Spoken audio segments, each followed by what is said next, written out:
Selamat pagi. Pagi. Dengan ini Mas Benowo, betul? Betul. Baik. Bagaimana kabarnya untuk hari ini? Alhamdulillah baik. Siap untuk bercerita hari ini?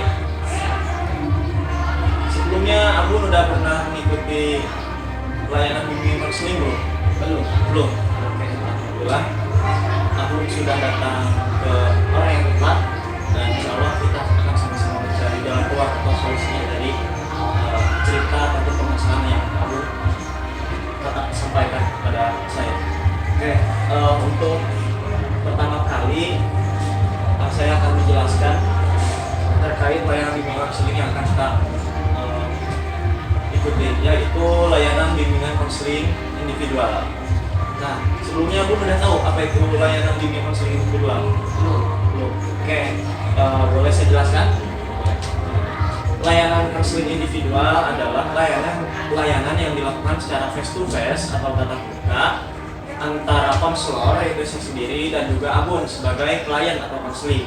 Nah, tujuannya adalah untuk mengentaskan masalah yang sedang dialami oleh Abun sendiri. Namun, masalah tersebut harus diselesaikan secara mandiri dan saya hanya membantu untuk membimbing agar masalah Abun itu bisa selesai dengan sendirinya. Dan nanti ketika ada masalah yang serupa, Abun bisa menyelesaikan masalahnya dengan sendiri juga. Bisa dimengerti? Bisa. Oke. Nah, ada yang namanya asas dalam bimbingan konseling, di mana itu adalah sebagai pedoman saya sebagai konselor harus patuh terhadap asas tersebut ketika melakukan layanan bimbingan konseling. Nah, di dalam layanan bimbingan konseling itu umumnya ada 12 asas. Namun, yang perlu Abun ketahui dan pahami dalam layanan bimbingan konseling, khususnya layanan konseling individual, ada 5 asas. Yang pertama adalah asas kerahasiaan. Nah, asas kerahasiaan ini saya akan menyimpan dan tidak pernah membocorkan informasi ataupun cerita yang Abun sampaikan, dan Abun juga harus percaya bahwa saya bisa menjaga rahasia ini karena saya juga sudah disumpah bahwa ketika saya melanggar salah satu asas daripada bimbingan konseling, saya berarti sudah melanggar kode etik dalam bimbingan konseling. Bisa dipahami?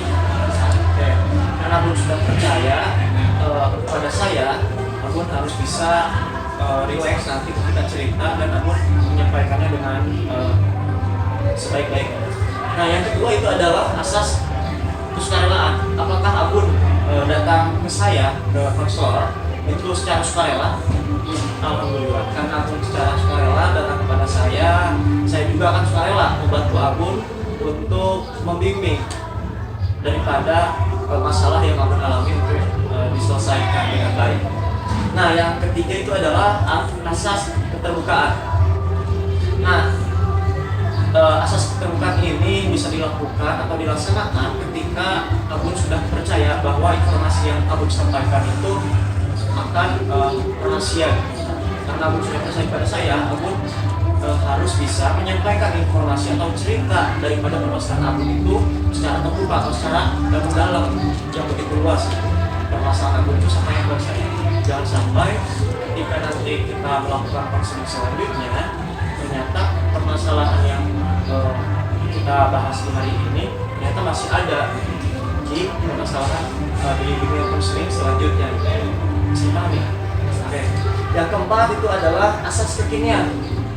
Nah, asas kekinian itu adalah di mana Abun ketika memiliki masalah yang dialami itu saat ini masalahnya, bukan masalah yang terdahulu dialami ataupun masalah yang akan dialami Abun di masa yang akan datang. Jadi Abun hanya cerita masalah yang memang sedang dialami saat ini. Nah, yang terakhir itu adalah asas keputusan berada di tangan klien. Maksudnya adalah semua arahan ataupun bimbingan dari saya, entah itu petunjuk cara mengatasi masalahnya, itu keputusannya ada di tangan Abun. Dan Abun itu berhak dan memang harus mengatasi masalah secara sendiri karena saya hanya membimbing saja gitu, dan tidak memiliki hak daripada masalah Abun itu seperti apa cara mengatasinya. Saya hanya memberikan petunjuk atau arahnya saja. Karena daripada tujuan bimbingan layanan bimbingan konseling individual adalah mengentaskan masalah secara mandiri. Bisa dipahami? Oke, terima kasih karena Abun sudah mengerti daripada pengertian dan juga asas-asasnya. mulai, marilah kita ucapkan lafaz basmalah terlebih dahulu.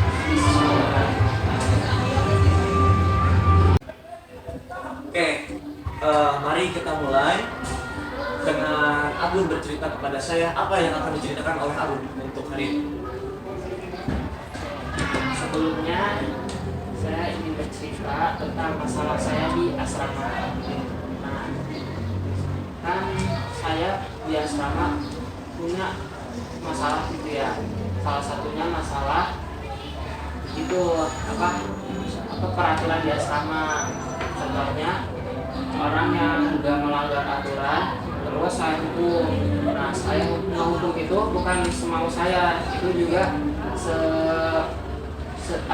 bukan semau saya, itu juga karena disuruh oleh pembina asrama. Contohnya itu saya menghukum kalau ada yang melanggar, misalnya yang tidak ke masjid gitu, saya menghukumnya untuk menyita HP. Tapi waktu itu ada salah satu anak gitu ya, nggak terima kalau HP-nya disita oleh saya. Nah, waktu itu dia sempat melanggar peraturan di asrama, yaitu tidak ikut sholat berjamaah, yaitu sholat subuh. Nah, waktu beres sholat subuh itu HP-nya langsung saya sita gitu, saya ambil. Nah, dia nyariin, dia sempat nanya ya kepada saya, HP-nya itu di mana? Terus sudah dijelasin gitu, HP itu disita gara-gara nggak sholat subuh. Nah, waktu kan terus apa sih sekolah gitu ya, sekolah. Nah, waktu jam sekolah itu kayaknya si anaknya itu punya tugas gitu ya, dan tugasnya itu harus menggunakan handphone. Nah, dia minta ke saya dan saya tidak mengizinkan untuk dia mengambil handphone karena handphonenya lagi disita. Nah, terus dia itu kayak ngerasa gimana gitu, dia langsung balik ke asrama, terus saya ikutin. Nah, waktu saya ikutin, dia masuk tuh ke kamar saya dan dia langsung membuka lemari saya tanpa sepengetahuan saya. Nah, di situ saya melihat dia ngambil HP-nya dan saya langsung tegur dia, langsung marah ke dia. Kenapa dia buka-buka lemari saya padahal saya tidak mengizinkannya. Dan itu juga melanggar gitu ya, melanggar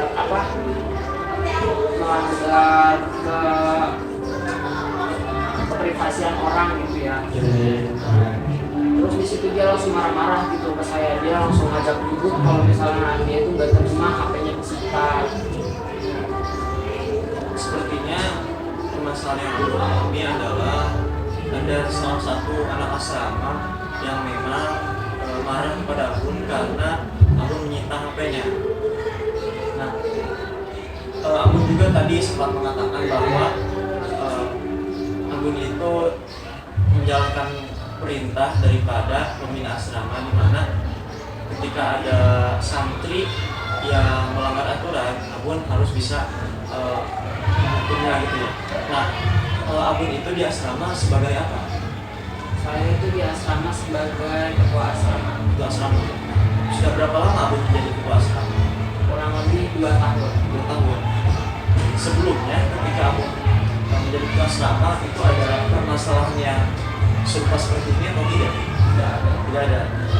Namun apakah ketika tahun sebelumnya juga ada permasalahan yang serupa, tapi mereka itu meresponnya dengan baik atau sama seperti permasalahan yang saat ini?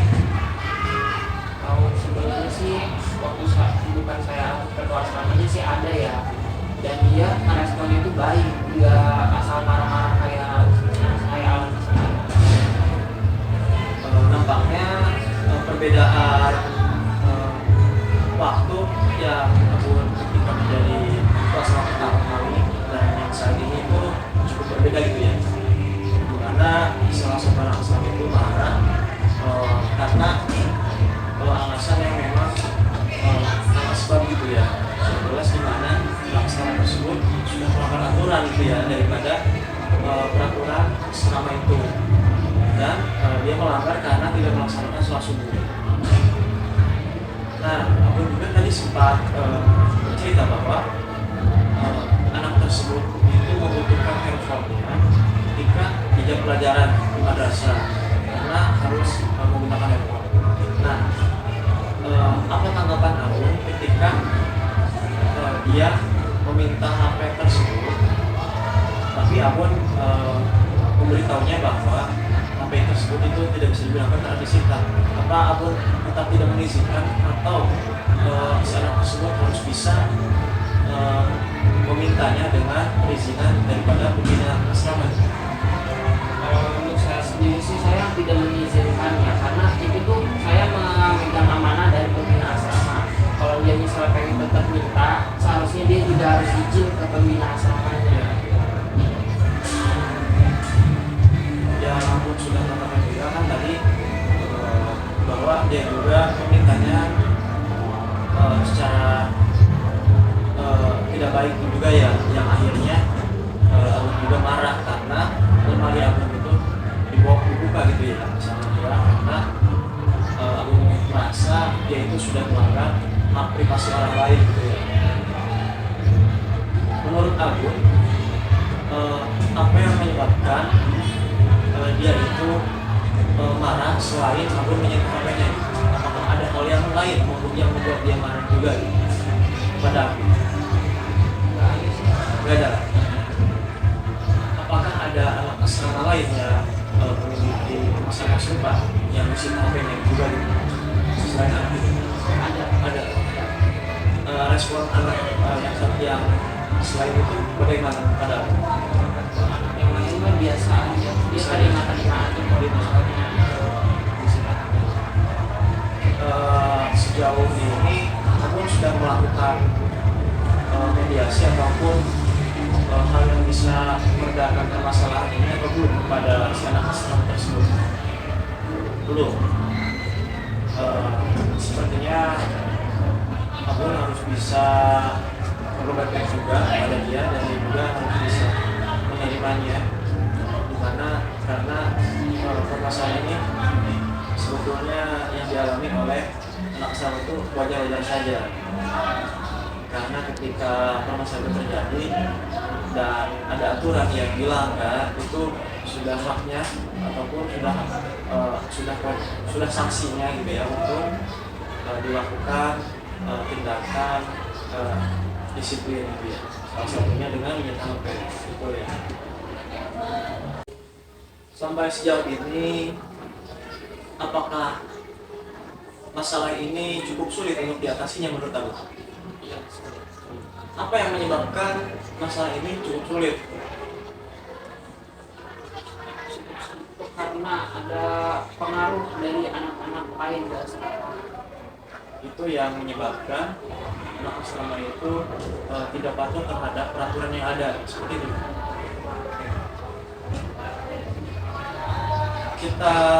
Mari kita buat tujuan bersama bagaimana permasalahan ini harus diarahkan dan juga harus diselesaikan gitu. Karena ini menyangkut suatu lingkungan juga gitu ya, di mana Abun sendiri sebagai anak asrama dan juga menjabat sebagai kepala asrama, serta mereka yang harus bisa memahami gitu ya dan patuh terhadap peraturan yang ada. Menurut Abun, kira-kira bagaimana cara mengatasi ketika masalah ini terjadi gitu? Menurut Abun? Aku sih ya itu lebih memperketat peraturan di asrama. Cara memperketat peraturan asramanya itu bagaimana? Cara itu dengan langsung berbicara kepada pembina asrama untuk membuat peraturan yang lebih ketat untuk asrama agar tidak ada lagi anak-anak yang melanggar peraturan. Sejauh saat ini, apakah Abun sudah pernah berbicara terkait peraturan yang sekarang sedang dijalani itu tidak terlalu ketat pada pembina asrama? Sudah. Bagaimana respon dengan peraturan tersebut daripada pembina asrama itu? Respon dari pembina asramanya sendiri juga ikut merasa kesal karena banyak yang melanggar peraturan-peraturan di asrama. Apakah selain respon daripada kesal, apakah ada respon yang lain gitu yang berupa tindakan berupa sanksi ataupun konsekuensi lainnya gitu terhadap anak asrama yang melanggar peraturan tersebut? Ada. Seperti apa? Apa tindakan daripada pembina asrama tersebut? Tindakannya itu dengan menambah hukumannya. Hukumnya. Contohnya seperti apa? Contohnya itu jalan jongkok di lapangan voli dan membersihkan kamar mandi asrama.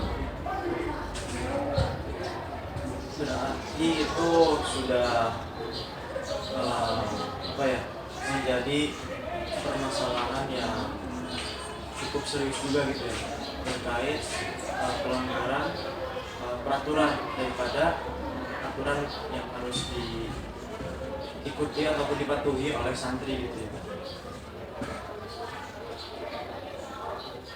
Saya setuju dengan pembina asrama dan juga abun, di mana memang peraturan yang kurang ketat itu harus ditambah keketatannya gitu, ataupun ditambah sanksi ataupun konsekuensinya. Namun menurut abun kira-kira ada tidak cara yang memang sebetulnya halus namun bisa berdampak besar gitu terhadap anak asrama ketika melanggar peraturan? Enggak ada. Sampai sejauh ini abun belum merencanakan dan memikirkan juga gitu ya terkait masalah ini gitu. Namun kita balik lagi gitu kepada anak asrama yang melanggar peraturan, di mana dia melanggar sholat subuh lalu HP-nya mau tidak mau disita.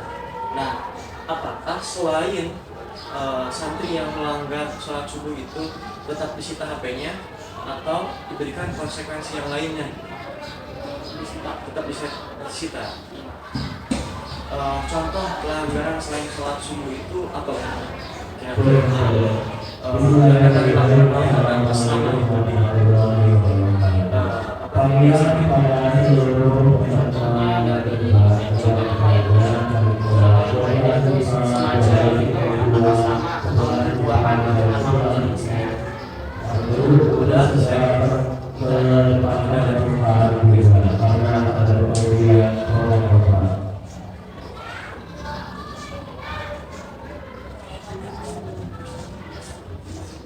menurut abun, apakah permasalahan yang sudah terjadi saat ini itu kemungkinan akan terjadi di masa selanjutnya atau tidak menurut abun? Pasti ada.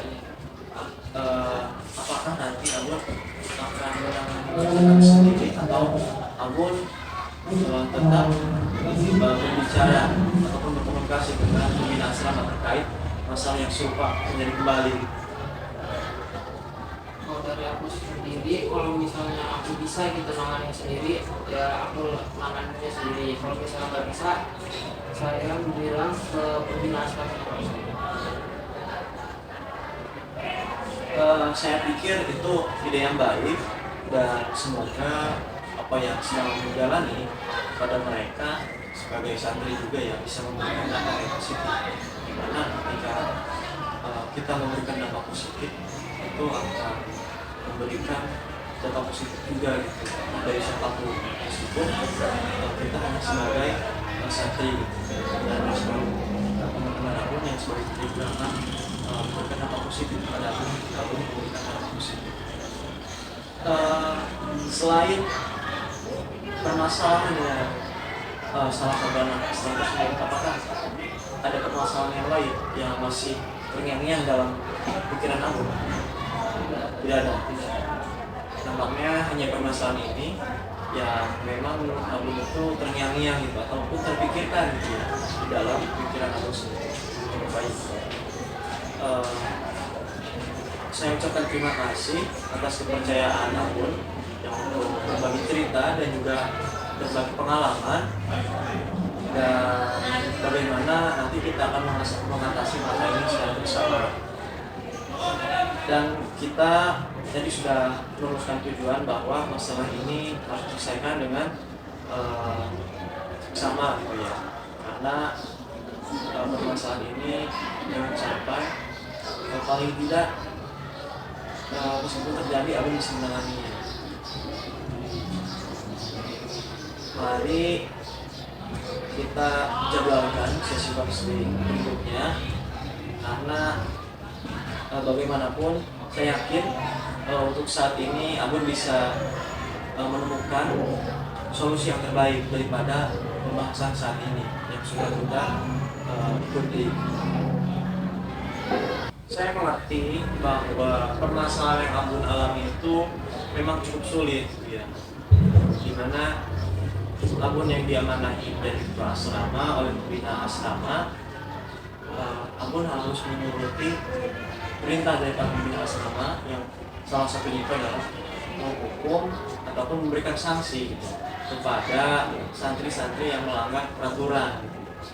Dan peraturan tersebut dibuat bukan karena alasan yang tidak jelas tapi karena alasan yang jelas, di mana tujuannya adalah untuk mendisiplinkan santri-santri tersebut. Nah, saya mengucapkan terima kasih kepada Abun yang sudah mempercayai saya untuk berbagi cerita dan juga mencari solusi daripada permasalahan ini, dan mudah-mudahan Abun bisa menangani masalah ini secara mandiri, dan jika ada permasalahan yang serupa Abun bisa menanganinya juga.